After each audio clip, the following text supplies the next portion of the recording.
के और वहां पर बसे हुए आदिवासियों के लिए। और 1908 में जो हमारे बिरसा मुंडा जी की शहादत के बाद जो संथाल छोटा नागपुर टेनेंसी एक्ट जो बनाया, वो हमारी जमीनों को बचाने के लिए कहा बनाया गया। और 1918 में जो गवर्नमेंट ऑफ इंडिया एक्ट के तहत जो ये घोषणा की गई कि अनुसूचित क्षेत्र चिन्हित किए जाएंगे और इसमें जो है आदिवासियों का स्वशासन चलेगा। 1935 में दोबारा उस बात को दोहराया गया कि स्वशासन तो चलेगा ही, देश का दूसरा कोई भी कानून यहाँ पर लागू नहीं हो सकता है।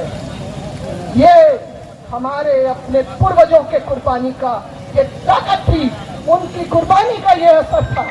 और वो जनता आज हमारे बीच में भी है, हम उनके वंशज हैं कि नहीं? हमारे जो पूर्वजों ने एक से एक बढ़ के क्रांतियां की, क्या उनको हम अपमानित होते हुए देख सकते हैं? क्या हमारे खून, हमारे नसों में उनका खून दौड़ रहा है कि नहीं दौड़ रहा है? तो फिर जो अंग्रेजों ने किया और जनगणना ये उसके बाद जब 1950 में संविधान का निर्माण हुआ तो अनुच्छेद 13(3) में हमारी इन 3 जो जमीन संबंधी कानूनों को तो मान्यता दी ही गई, हमारी रूढ़िवादी परंपरा को तो मान्यता दी ही गई, हमारी पारंपरिक जो व्यवस्था सामाजिक व्यवस्था को भी जो मान्यता दी ही गई। और जो अनुच्छेद 244 के अंतर्गत 5वीं अनुसूची और अनुच्छेद 244 2 के अंतर्गत 6वीं अनुसूची का जो प्रावधान लाया गया, क्यों? आदिवासी इस देश का असली मालिक है कि नहीं? मगर हमारे खिलाफ में लगातार षड्यंत्र होते रहे हैं। 1994 में आरएसएस के हेडक्वार्टर नागपुर में 1 दिवसीय अधिवेशन होता है और 2 ही एजेंडे के बिंदु बनते हैं। क्या? संपूर्ण हिंदू राष्ट्र बनाना और दूसरा आदिवासियत को खत्म करना। यानी कि आदिवासियत खत्म होगी तभी संपूर्ण हिंदू राष्ट्र बनेगा।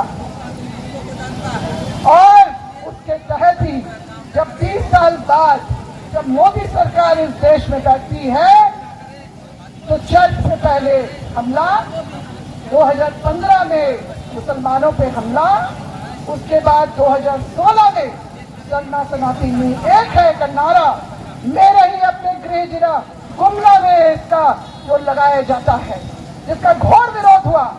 तो फिर 2017 में आरएसएस के प्रमुख मोहन भागवत झारखंड में आके ऐलान करके जाते हैं, बता कर जाते हैं कि आदिवासी हिंदू ही तो है, अलग से कॉलम कोड क्यों?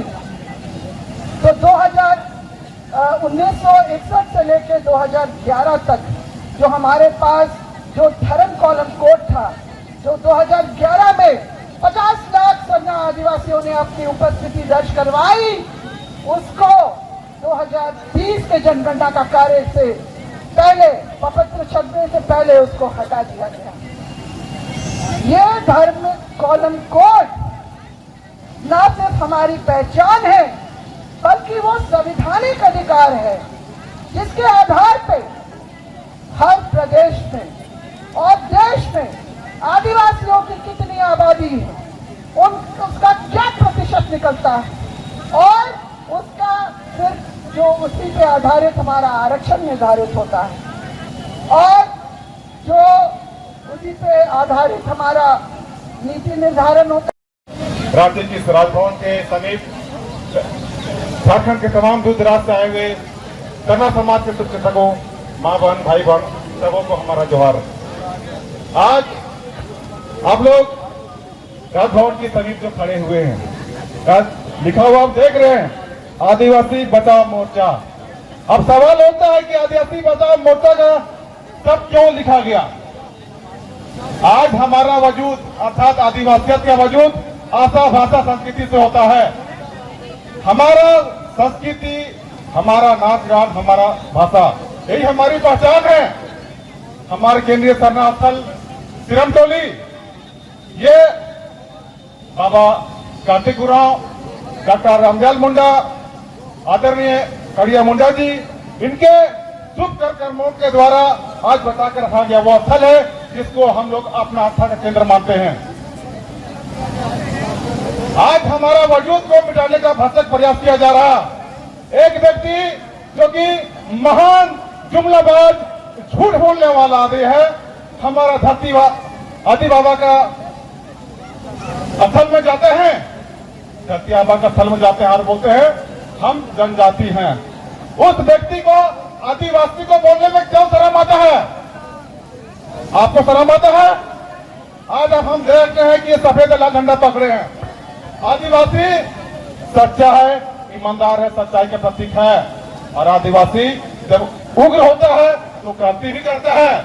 धरती आबा इसी के परिचायक हैं। आज हमारे झारखंड में और पूरे विश्व में जितने भी क्रांतियां हुई हैं, आपने देखा होगा आदिवासी अगुवा ही होते हैं। तो ये सफेद और लाल प्रतीक हमारी आदिवासियों के प्रतीक है। पूरे विश्व में जितनी जनजातियां हैं उसको आदिवासी के नाम से जाना जाता है। लेकिन आज देश के वो महामहिम दो प्रचारक आदमी जो मीडिया के माध्यम से आपको इतना प्रचारित करते हैं कि सुबह से शाम तक आप उसी का नाम देखते रहते हैं। एक झूठ बोलने वाला, एक जुमला बोलने वाला, बताने की जरूरत नहीं आप किसको बोल रहे हैं। ये शिबू सोरेन जो कि आज आदिवासियत को खत्म करने पर तुला हुआ है। हमारा आदिवासियत को खत्म करने में सबसे बड़ी भूमिका राष्ट्रीय पार्टी जिसको आप बोलते हैं कांग्रेस। आज हमारे आदिवासी अगुवा लोग उस व्यक्ति का पिछवागो बन के सुबह शाम उसका जब करते रहते हैं। आज आदिवासी बचाव मोर्चा का बार बार क्यों उपयोग आता है? हमारी आदिवासियत को खत्म करने के लिए बहुत सुनियोजित ढंग से षड्यंत्र किया जा रहा है। ये रैंप जो कि केंद्रीय सरनाथन में उतरता है, ये कांटोली चौक से लेकर सिरमटोली तक ले जाया गया था। लेकिन हमारा चूंकि हमारा जो भीड़, हमारा जनसैलाब जो वहां जमा होता है, उस सैलाब को देखकर यूनिसेफ ने इस जनसैलाब को बोला कि झारखंड भारत में आदिवासी है, तो उस आदिवासियत को नहीं दिखे, मीडिया नहीं दिखाए, इसीलिए उस भीड़ को रोकने के लिए वहां रैंप को उतार दिया गया है। आप लोग को लगता होगा बार बार, अरे यहाँ धर्म को संचालित करती है, अपनी परंपरा को बरकरार रखते हुए आज इस कार्यक्रम में अपनी हिस्सेदारी निभा रही है। दादा, आज 4 जनवरी को लेकर के आपने एक बहुत बड़ा धरना प्रदर्शन दिया है, क्या बोलना चाहिए इसके लिए आप? देखिए, आप लगातार देखे होंगे कि आदिवासी समाज लगातार 5 महीना से सड़कों पर फ्लाईओवर रैंप का मामला को लेकर लगातार किसी न किसी तरीका से चरणबद्ध तरीका से आंदोलन हो रहा है। लेकिन यहाँ के आदिवासी मुख्यमंत्री मौन है। लगातार आप देखे होंगे कि यहाँ के आदिवासी बेटी बहन के साथ में बलात्कार हो रहा है और आदिवासी मुख्यमंत्री मौन है। लगातार आदिवासियों का जमीन को लूटा जा रहा है, उसके धार्मिक स्थलों को लूटा जा रहा है और आदिवासी मुख्यमंत्री मौन है। आज हम लोग महामहिम राज्यपाल महोदय के समक्ष धरना देने के माध्यम से हम लोग आए हैं और महामहिम से आग्रह करने आए हैं कि इस प्रदेश में बहुत ही विकराल रूप ले रहा है और आदिवासी समाज सुरक्षित नहीं है। और आपसे हम आग्रह करने आए हैं कि आप इस प्रदेश में राष्ट्रपति शासन लगाइए और फिर से हम लोग सरकार को चुनेंगे, तभी हमारा आदिवासी समाज संरक्षण प्राप्त करेगा।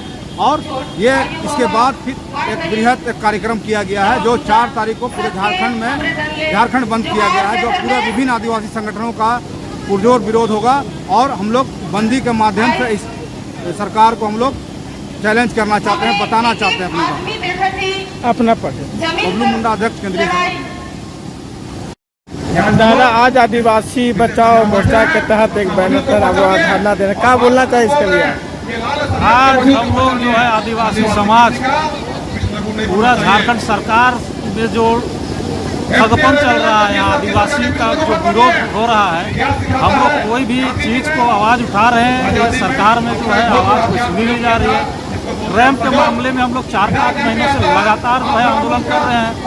कभी हम लोग मानव श्रृंखला बनाए, कभी रांची बंद कर रहे हैं, कभी शव यात्रा कर रहे हैं, लेकिन ये संवेदनहीन जो सरकार है, आदिवासी से वार्ता करना चाहिए, बैठ के एक विकल्प रास्ता निकालना चाहिए। लेकिन ये सरकार जो है हठधर्मिता है कि आदिवासियों को नीचा दिखा करके ये जो है काम कर रैम का पूरा काम कर ली है।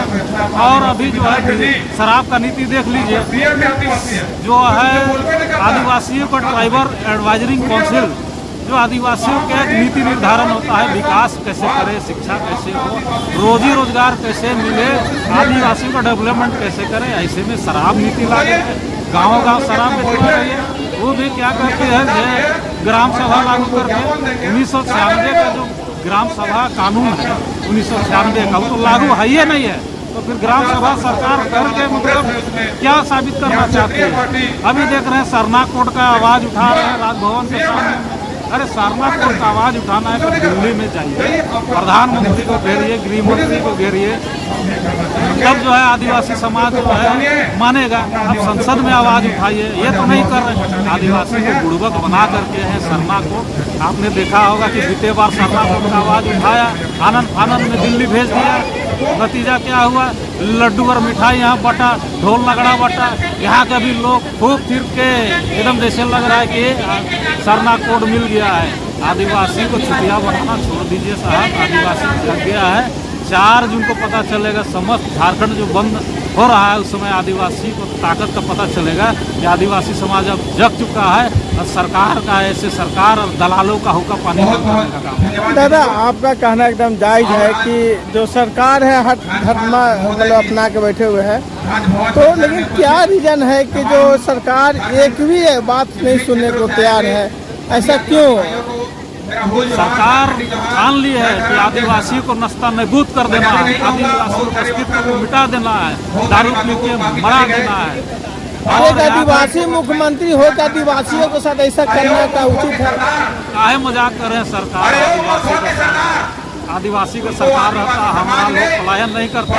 आदिवासियों का सरकार रहता तो हमारे लोग जो विकलांग लोग हैं ये लोग नहीं बैठते। आदिवासी सरकार रहता तो शिक्षक लोग बैठे हुए हैं, वो लोग अभी आंदोलन में भाग नहीं रहते। कलाकार लोग यहाँ भुखमरी के कगार में है। हम लोग आदिवासी समाज होने के नाते एक बार भी हम लोग सरकार से मिल नहीं पाए। आदिवासी समाज का जो हम लोग बात को रखते, आदिवासी का दुख दर्द को हम लोग बताते, लेकिन वह दलाल लोग का तो कमी नहीं है।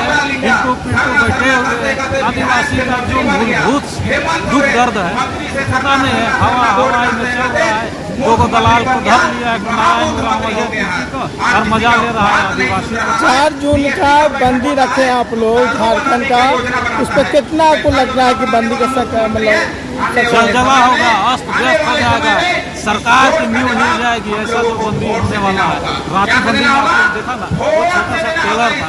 पूरा झारखंड के लोग रैम के मामला में जो है, शर्मा कोर्ट के मामला में, पेशा कानून के मामला में और शराब के मामला में आज बहुत आक्रोश है। इसका गुस्सा आपको 4 जून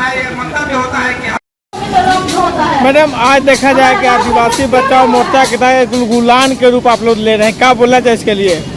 देखिए, आज आदिवासी बचाओ मोर्चा जिसमें विभिन्न आदिवासी संगठन के लोग हैं और 40 से भी ऊपर संगठन के लोग जो हमारे आंदोलन को समर्थन कर रहे हैं, तो सारे संगठन इसमें सम्मिलित हैं। और आज ये राजभवन में जो धरना प्रदर्शन की जो बात है, उसमें झारखंड के विभिन्न मुद्दाओं जो हम लोग को ऐसा लग रहा था कि संघ सरकार में जल जंगल जमीन बचाने की बात हो, पेशा के तहत ग्राम सभा को शक्ति देने की बात हो, या फिर हमारे सरना बसना हड़गड़ी बचाने की बात हो, हमारे धार्मिक स्थल जैसे मारंगुरु, देवली मंदिर, देवली तिरी, या फिर पिठोरिया सुखियामे का जो पहाड़ है, जो हमारा धार्मिक स्थल है, हमारा ऐतिहासिक स्थल है, उन सब चीज़ों को बचाने की जो बात है, आदिवासी अधिकार बचाने की बात है, शिक्षा की बात, रोजगार की बात, सारे चीज़ों पे वो सरकार फेल हो चुकी है। अब बताइए, पिछले 5 साल में उन्होंने कुछ नहीं किया। अभी नई सरकार जब बनी तो गजब नीति यहाँ पर लाई जा रही है, शराब नीति बनाई जा रही है, जहाँ पर आदिवासियों की सुरक्षा समर्थन विकास की बात होनी चाहिए, वहाँ पर आप शराब नीति को वहाँ से पास करा रहे हैं।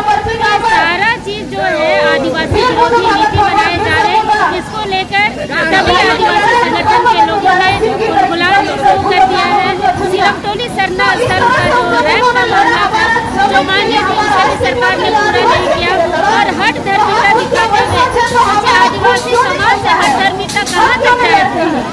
आप किसी राजनीतिक पार्टी से आप लड़िए, आपको कोई दिक्कत नहीं है, लेकिन आप अपने ही समाज के लोगों से हट धर्मिता कर रहे हैं। तो ये हमें ऐसा लग रहा है कि सरकार हमें पूरी तरह से खत्म करना चाह रही है, हमारी संस्कृति, हमारी परंपरा को खत्म करना चाह रही है। हमारा गाँव में जो ग्राम सभा के माध्यम से शराब नीति को, शराब को दुकानें खोलने की बात जो सरकार ने पास किया है, उसके तहत आदिवासी समाज पूरी तरह से बर्बाद और खत्म हो जाएगा। और जब ये सारी चीजें होंगी तो उस समय हमारा जमीन भी लुटा जाएगा। इन सारी चीजों को लेकर अब हम लोग एक दूसरे को गुलाम कर रहे हैं और 4 जून को पूरी तरीके से पूरा झारखंड बंद ले जा रहा है। और सिर्फ झारखंड बंद में ऐसा नहीं कि वो सड़क पर उतर कर चक्का जाम किया जाएगा, जो पिछले दिनों अपने रांची बंद के दौरान देखा, वो पूरे झारखंड में दिखेगा। सुबह के 6 बजे से शाम को 6 बजे तक लोग सड़कों पर डटे रहेंगे और सड़कों पर उतर कर आंदोलन करेंगे।